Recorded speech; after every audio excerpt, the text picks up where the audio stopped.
नमस्कार दोस्तों, आज हमारे channel geography with ID sir में पुनः स्वागत है। आज हम लोग जून 2013 के शेष बचे 25 क्वेश्चन पर चर्चा करेंगे। चलिए देखते हैं। और पहला क्वेश्चन है, प्रजाति वैध जैविक प्रत्यय है। वैध सामाजिक सांस्कृतिक प्रत्यय नहीं, यह कथन किसका है? The statement that a race is a valid biological concept not a valid socio-culture concept was made by A.L. Kroeber, J.B. Birdsell, Vidal de la Blas, A.C. Hedon। देखिए, जो प्रजाति वैध जैविक प्रत्यय है वह सामाजिक सांस्कृतिक प्रत्यय नहीं। ये क्वेश्चन अब की बार एडवर्टाइज नंबर 50 में क्वेश्चन पूछा गया। इसका सही आंसर है A.L. क्रोबर। A.L. क्रोबर इसका सही आंसर है। चलिए अगला क्वेश्चन देखते हैं। लोक वित्त के भूगोल को सिर्फ ऐसे ही परिभाषित किया जा सकता है कि कोई क्या, कहाँ, किस लागत पर प्राप्त करता है। किस भूगोलवेत्ता ने यह कथन कहा है? Geography of public finance can simply be defined as who gets what where at what cost. Name the geographers who made this statement. R.J. Sorley, Richard Peat, Alistair Bonnet, R.J. Bennett।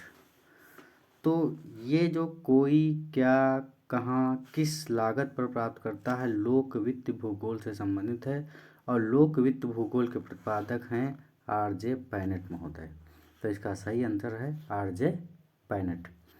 जो R.J. सोरले हैं, चोरले, इन्होंने Peter Haggett से मिलकर विभिन्न models की रचना की, जैसे models in geography, socio economic models in geography, physical and information model in geography, integrated models in geography, frontiers in geographical history. तो इन दोनों ने ही मिलकर, कौन, R.J. चोरले और पीटर हैगेट, इन दोनों ने मिलकर मात्रात्मक क्रांति को एक नई क्रांति ला कर दी। वहीं ये रिचर्ड पीट की बात किया जाए तो रिचर्ड पीट जो है रेडिकल ज्योग्राफी, मार्क्सवाद से प्रभावित थे। इन्होंने एक पत्रिका का प्रकाशन कराया था, एंटीपॉड पत्रिका का इन्होंने प्रकाशन किया था। लगभग ये 1975 की बात है, उस समय प्रकाशित कराया था। इनकी एक बुक है मॉडर्न ज्योग्राफिकल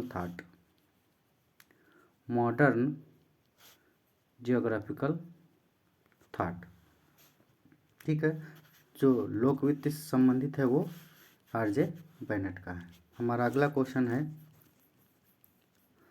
अंतर्राष्ट्रीय आर्थिक सहायता समृद्ध देशों से संसाधन हस्तांतरण के कारण गरीब देशों की सहायता करती है।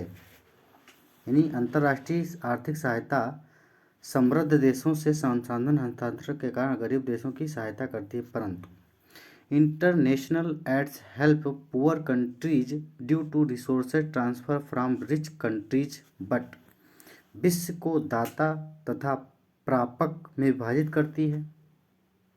यानी divides world into donor and recipient countries. दूसरा है, दाता देशों को अंतर्राष्ट्रीय व्यापार और सत्ता संबंधों में ज़्यादा शक्तिशाली बनाती है। Makes donor countries more powerful in international trade and power relations.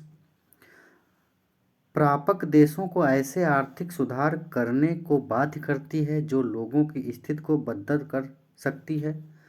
Forces recipient countries to carry out such economic perform that might leave people worse off। प्रापक देशों को दाता देशों की वस्तुएं खरीदने को विवश करती है। Completes recipient countries two by donor nation goods. अब इसमें बताना है कि परंतु का आंसर यहाँ देना कि अंतर्राष्ट्रीय आर्थिक सहायता समृद्ध देशों से संसाधन हस्तांतरण के कारण गरीब देशों की सहायता करती है। अब वो उस गरीब देशों की सहायता करती है, तो जो अमीर देश होते हैं, जो डोनर देश होते हैं, उनके साथ क्या संबंध बनता है, क्या बनता है, उस चीज़ पर चर्चा करनी है। तो उस चीज़ पर चर्चा करनी है। तो यहाँ पर जो बातें लिखी गई हैं, विश्व को दाता तथा प्रदातक में विभाजित करती, ये भी बात सत्य लगती है। दाता देशों को अंतर्राष्ट्रीय व्यापार और सत्ता संबंधों में ज़्यादा शक्तिशाली मिलती, ये भी बात सही है। प्रापक देश यानी जो प्राप्त करने वाले देश है, आर्थिक सुधार करने को बाध्य करती हैं, लोगों की स्थिति को बदतर कर सकती हैं, ये भी बात सही है। प्रापक देशों को दाता देशों की वस्तुएं खरीदने को विवश करती हैं, ये भी बात सत्य है। तो इसका जो सही आंसर होगा वो सभी सही हैं इसके, ऑल द। तो इसमें सूची फर्स्ट और सूची सेकंड का मिलान करना है। तो देखते हैं जो दीर्घकालिक नियोजन है यानी लॉन्ग टर्म प्लानिंग, ये आता है आपका पर्सपेक्टिव प्लानिंग में, तो डी का फर्स्ट हो जाएगा। सार्वजनिक क्षेत्र नियोजन जो है वो आएगा आपका आदेशात्मक नियोजन, यानी पब्लिक सेक्टर प्लानिंग ये इम्परेटिव प्लानिंग में आता है। वहीं प्राइवेट सेक्टर प्लानिंग जो है वो आएगा स्पेशल प्लानिंग, और जो टाउन प्लानिंग है वो आएगा इंडिकेटिव प्लानिंग, यानी ये इसका और ये इसका। तो इसका जो सही आंसर होगा वो यानी फर्स्ट का डी, सेकंड का सी। देखते हैं फर्स्ट का डी, तो फर्स्ट का डी यानी इसमें ऑप्शन होगा डी सही होगा ऑप्शन। हमारा अगला क्वेश्चन है कथन कारण वाला है। क्या कह रहा है कि क्षेत्र वास्तव में समयों पर बदलते जरूर हैं, वे स्थानीय घटकों के बदलते अंतः संबंध की प्रतिक्रिया में बदलते हैं,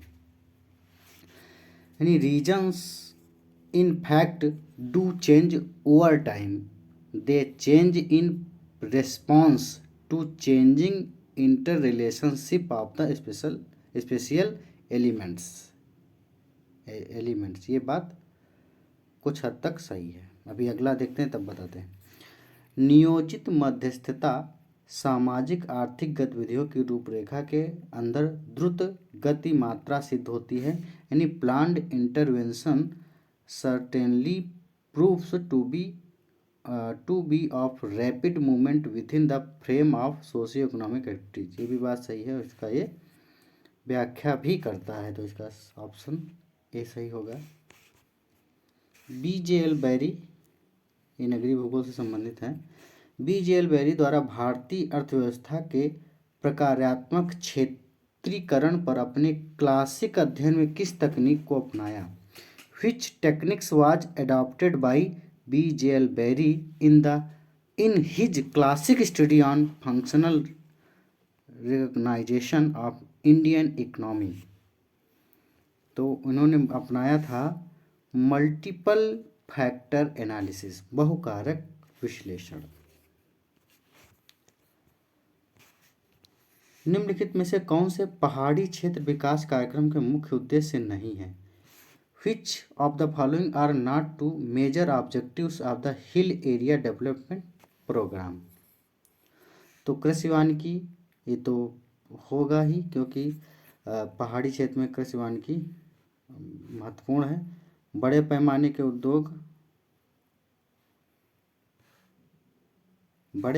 उद्योग नहीं होंगे वहाँ। पारिस्थितिकी परिरक्षण भी होगा। बड़ी सिंचाई परियोजनाएं, वहाँ पर बड़ी सिंचाई परियोजनाओं का निर्माण नहीं किया जाएगा। तो देखिए कौन से नहीं होंगे, एक तो ये बड़े पैमाने के उद्योग और बड़ी सिंचाई परियोजना, ये यानी इसका सी ऑप्शन जो है सही होगा। तो पहाड़ी क्षेत्र विकास कार्यक्रम में ये शामिल नहीं है। हमारा 58 नंबर क्वेश्चन कहता है कि निम्नलिखित में से किसने विकास ध्रुव अवधारणा को भौगोलिक जगह पर अनुप्रयुक्त किया, जिस कारण से विकास ध्रुवों को विकास केंद्र कहा जाने लगा? Who among the following applied the growth pole concept to geographic space, whereby growth poles came to be known as the growth center? देखिए जो सब लोग जानते हैं, जो ग्रोथ पोल शब्द का प्रयोग किया था पेरॉक्स महोदय ने ये किया था 1955 में, ग्रोथ पोल शब्द का प्रयोग, यानी विकास ध्रुव संकल्पना पेरॉक्स महोदय ने दी।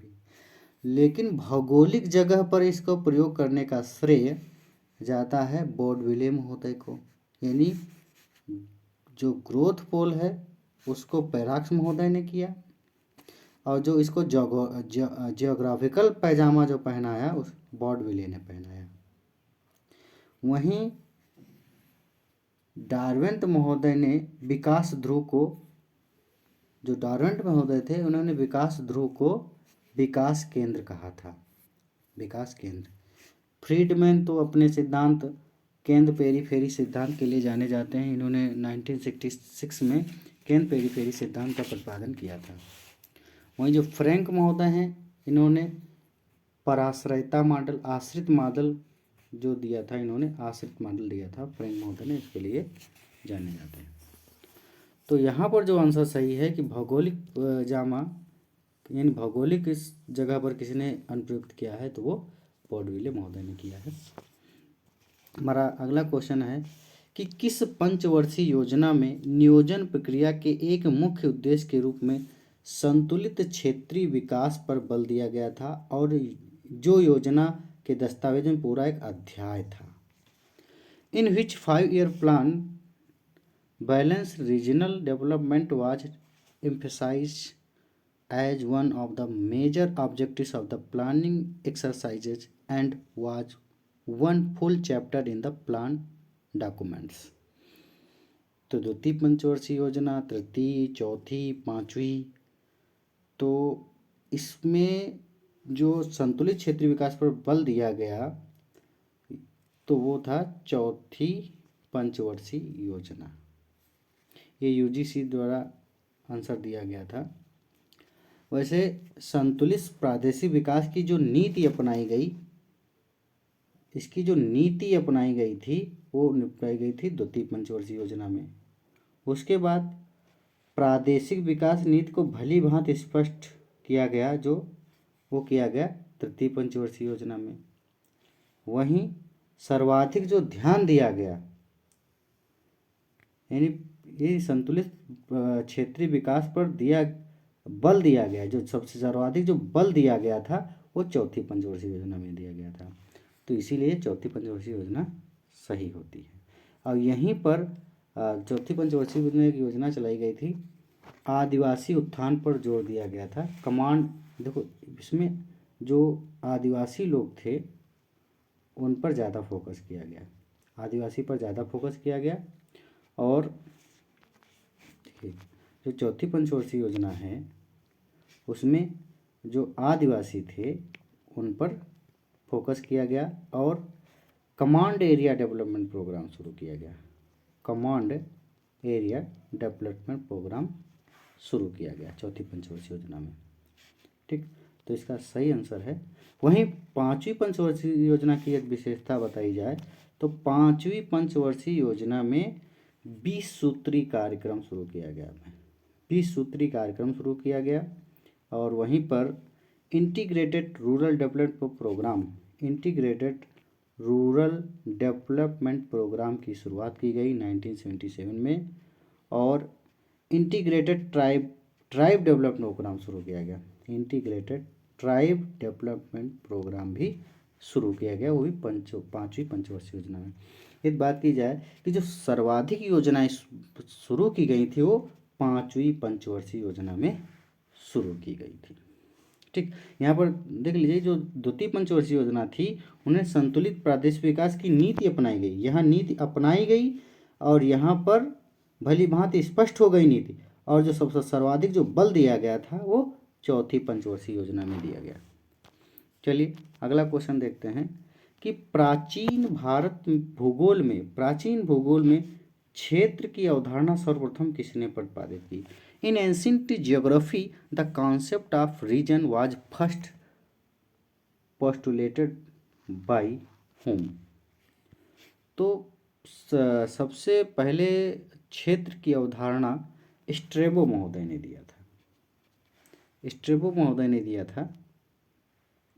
इन्हें प्रादेशिक भूगोल का जनक भी कहा जाता है। इन्हें प्रादेशिक भूगोल का जनक भी कहा जाता है। और ये रोमन होते हुए, ये रोमन थे लेकिन यूनानी में ग्रंथ लिखे, यूनानी भाषा में इन्होंने ग्रंथ लिखे, रोमन थे। वहीं ज्योग्राफिका इनकी एक किताब थी, ज्योग्राफिया इनकी एक किताब थी ज्योग्राफिया। वो 17 खंडों में इन्होंने लिखा था, जो बहुत प्रसिद्ध हुई। वही होमर की बात की जाए तो होमर ये यूनानी थे और ये कवि थे। ये कवि थे। इन्होंने, इनकी 2 प्रसिद्ध रचनाएं हैं, एक इलियड, इनकी एक किताब है इलियड, ये भी महत्वपूर्ण है, और एक ओडेसी। ये बहुत क्वेश्चन पूछा जाता है। होमर क्या थे? ये कवि थे और इनकी इलियड और ओडेसी किताबें बहुत महत्वपूर्ण है। वैसे हम बात करें हेरोडोटस की, तो ये भी यूनानी थे। इन्होंने हिस्टोग्राफी किताब लिखी और इन्होंने बताया कि सभी इतिहास का भौगोलिक रूप में, यानी जितना भी इतिहास है उनका भौगोलिक रूप में और सभी भूगोल का ऐतिहासिक रूप में अध्ययन किया जाता है। टॉलमी महोदय, इन्होंने गाइड टू ज्योग्राफी लिखी, जो 8 खंडों में प्रकाशित की गई। टेरा इग्निटा, अल्मागेस्ट इनका महत्वपूर्ण किताबें थी। ठीक, तो जो क्षेत्र की अवधारणा की बात की जाए तो उसका आंसर स्ट्रैबो है। हमारा अगला क्वेश्चन है कि नगर क्षेत्र उदाहरण है। द सिटी रीजन, औपचारिक क्षेत्र, प्रकारात्मक क्षेत्र, संगत क्षेत्र और तदर्थ क्षेत्र। तो इसका जो नगर क्षेत्र है वो फंक्शनल रीजन है, क्योंकि यहाँ सब क्रियाकलाप होते हैं, फंक्शन होते हैं, जैसे व्यापार भी होता है, आवागमन होता है, सभी वस्तुएं नगर क्षेत्र में ही प्राप्त हो पाती हैं। तो जो फंक्शनल रीजन का एक एग्जाम्पल है।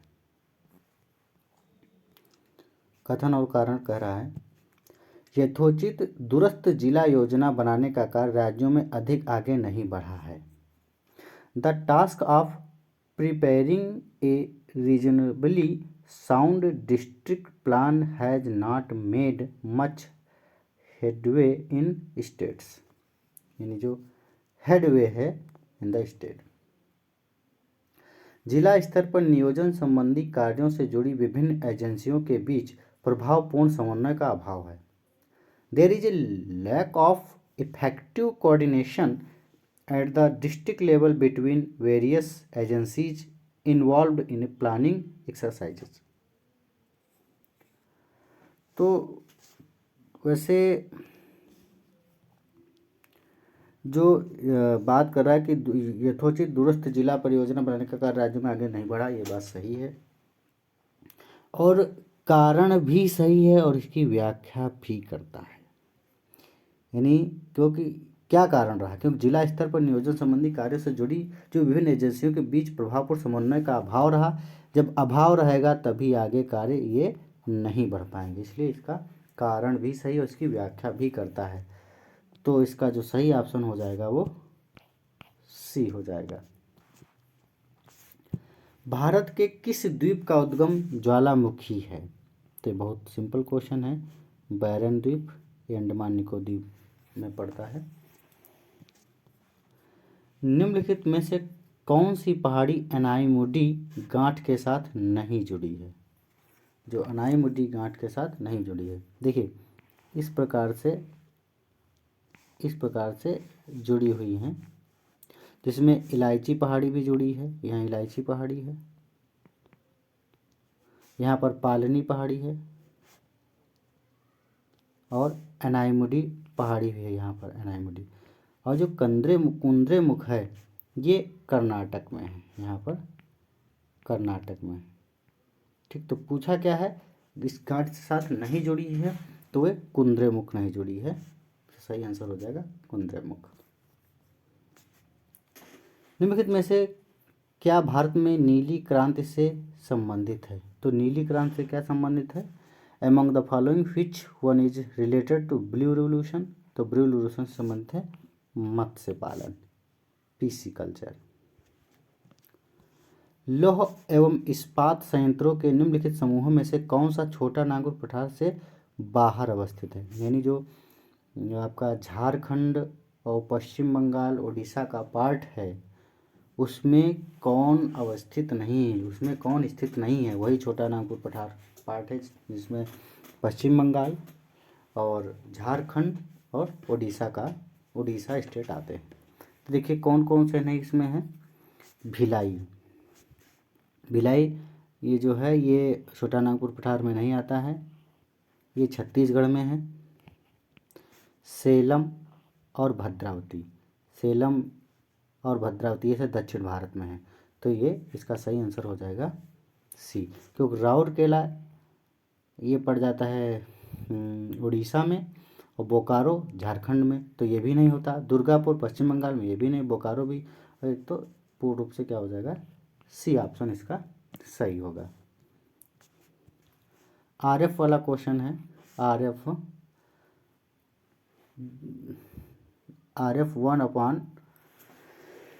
1/2500 के मानचित्र को 2.5 गुना बढ़ा दिया जाए या विस्तारित मानचित्र की मापनी क्या होगी? देखिए, जब किसी मानचित्र को बढ़ाओगे तो मापनी में अपोजिट अंतर होता है। जैसे मान लीजिए ये बड़ा क्षेत्र है और ये छोटा क्षेत्र है, ये छोटे क्षेत्र की मापनी और बड़े क्षेत्र की मापनी में डिफरेंट होता है। तो इससे जब इसको कन्वर्ट करोगे तो वो क्या हो जाएगी? कन्वर्ट हो जाएगी। यदि 2.5 गुना बड़ा हो जाएगा तो इसकी मापनी क्या हो जाएगी? छोटी हो जाएगी। तो यहाँ पर जो इसका सही आंसर हो जाएगा, तो 2.5 गुना की बात कर रहा है तो 2.5 गुना से इसको हम क्या कर देंगे? भाग कर दें। 2500 को जब 2.5 गुना से भाग करेंगे तो आंसर आपका आ जाएगा 1/1000। देखिए यहाँ पर याद रखना ये है कि जब मानचित्र 2.5 गुना बढ़ा दिया जाए तो मापनी को घटा दीजिए। यहाँ पर घटाने से मतलब बड़ी हो जाती है, क्योंकि मापनी में उल्टा बोला जाता है। ये एक वृहत मापनी है, ये लघु मापनी का जो एग्जाम्पल नहीं है, ये वृहत मापनी का जो एग्जाम्पल है। वही मानचित्र को जब बढ़ाया जाएगा तो मापनी भी बढ़ेगी। यहाँ बढ़ने का मतलब है कि हमारी मापनी बढ़ रही है, संख्या घट रही है, ठीक। वहीं पर यह मानचित्र को 2.5 गुना कम कर दिया होता, यदि कम कर दिया जाए तो यहीं पर इसको 2.5 गुना से गुणा करना होता, तो आंसर अलग आता है। तो इसका जो सही आंसर है वो है बी। जनघनत्व को प्रायः निम्नलिखित के द्वारा दर्शाया जाता है। जनघनत्व के द्वारा इसके द्वारा population density is usually shown by, population density की बात कर रहा है तो आइसोप्लेथ मेथड, कोरोप्लेथ मेथड, कोरोक्रोमेटिक मेथड और डेसीमेट्रिक मेथड। तो जो इसकी पॉपुलेशन डेंसिटी को है वो कोरोप्लेथ से दिखाया जाता है, क्योंकि कोरोप्लेथ से डेंसिटी दिखाई जाती है। इसमें विभिन्न डाटा को वर्गों में विभाजित कर लिया जाता है और उस वर्ग को एक इस प्रकार से डिवाइड कर लिया जाता है, कुछ कैटेगरी बांट ली जाती हैं और उन कैटेगरी को विभिन्न सेड के द्वारा प्रदर्शित किया जाता है। तो दूर से ही देखने पर पता चलता है कि वहाँ की पॉपुलेशन वहाँ कितनी है, यानी किस प्रकार से कहाँ कितना घनत्व है, कहाँ कम है। और वहाँ पर क्या होता है कि उस क्षेत्र को विभिन्न कैटेगरी में बांट दिया जाता है, या डिस्ट्रिक्ट में बांट लिया जाएगा, ब्लॉक में बांट लिया जाएगा, या प्रदेश में बांट दिया जाएगा। इस प्रकार से वहाँ पर बाउंड्री होना ज़रूरी होता है कोरोप्लेथ मेथड के लिए। तो जो डेंसिटी है वो इससे दिखाई जाती है, और जो पॉपुलेशन को ही दिखाना होता है तो वो डॉट मेथड महत्वपूर्ण होता है। यानी पॉपुलेशन, केवल यदि पॉपुलेशन की बात की जाए तो उसके लिए डॉट मेथड महत्वपूर्ण होता है। देखिए ये जो विधियां हैं, डाटा प्रदर्शित करने की जो विधियां हैं, ये 2 प्रकार की होती हैं। एक तो मात्रात्मक विधि यानी क्वांटिटेटिव मेथड, एक गुणात्मक विधि क्वालिटेटिव मेथड। यदि हम क्वांटिटेटिव मेथड की बात करें तो उस जो मात्रात्मक विधि की बात करें तो इसमें घनत्व को ध्यान पे नहीं रखा जाता है। इसमें बाउंड्री का होना कंपलसरी नहीं, हो भी सकता है, बट डेंसिटी को ध्यान में न रख के उसको विभिन्न रंगों का प्रयोग करके, जैसे इसमें भी विधियां हैं मात्रात्मक में। एक तो है रंगा रेखा विधि, रंग के डिफरेंट कलर में रंग दिया जाता है।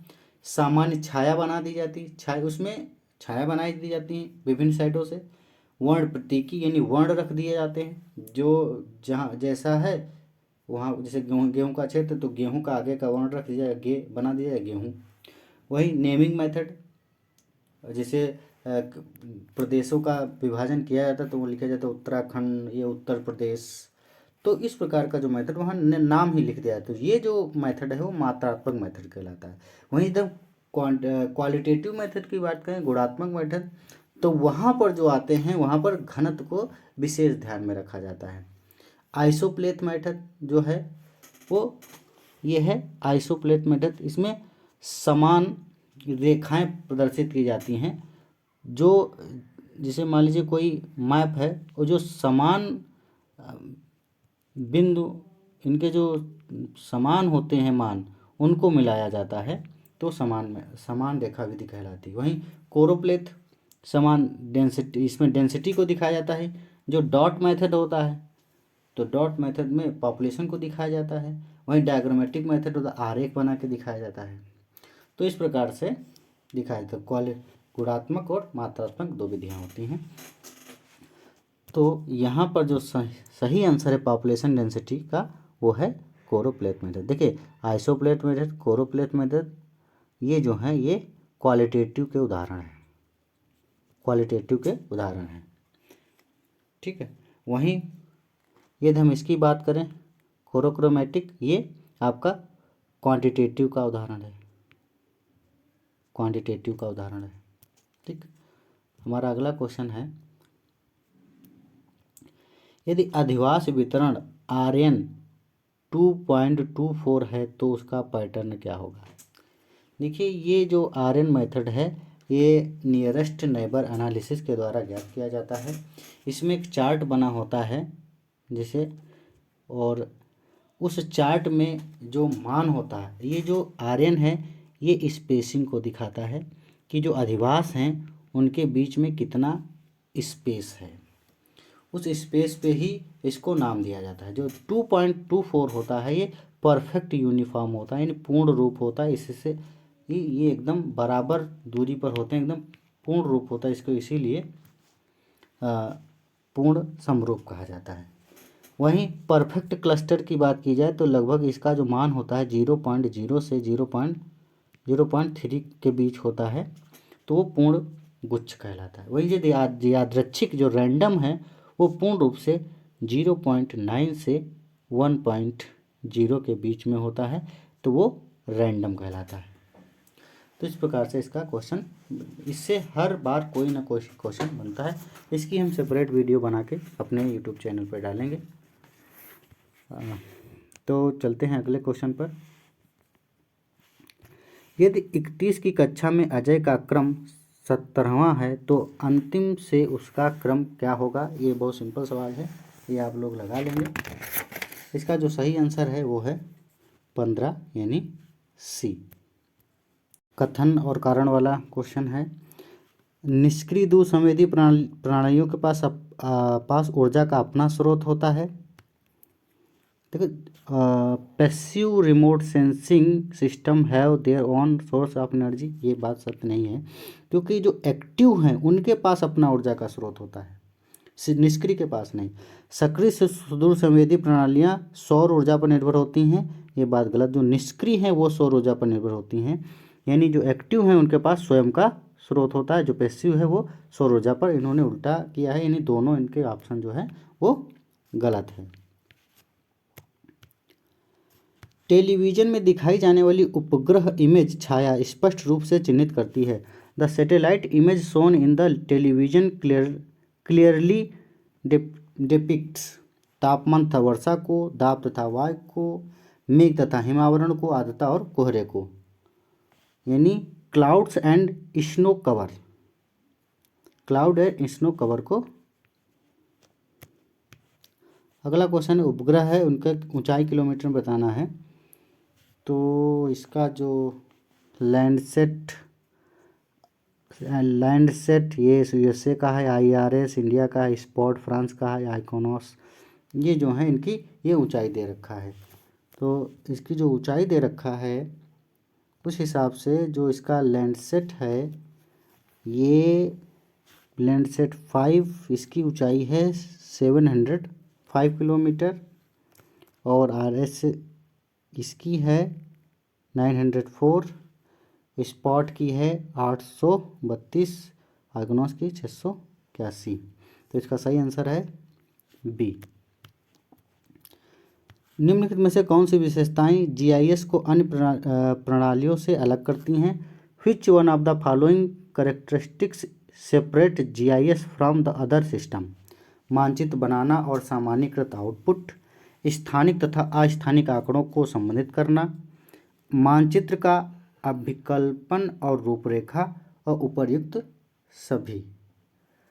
तो यहाँ पर जो सही आंसर है वो स्थानिक तथा अस्थानिक आंकड़ों को संबंधित करना, ये एकदम इसको अलग बनाती है जीआईएस को।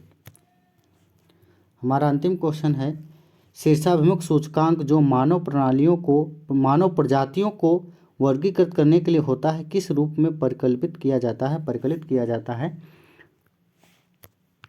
यानी सिफेलिक इंडेक्स, ये बहुत क्वेश्चन पूछा जाता है।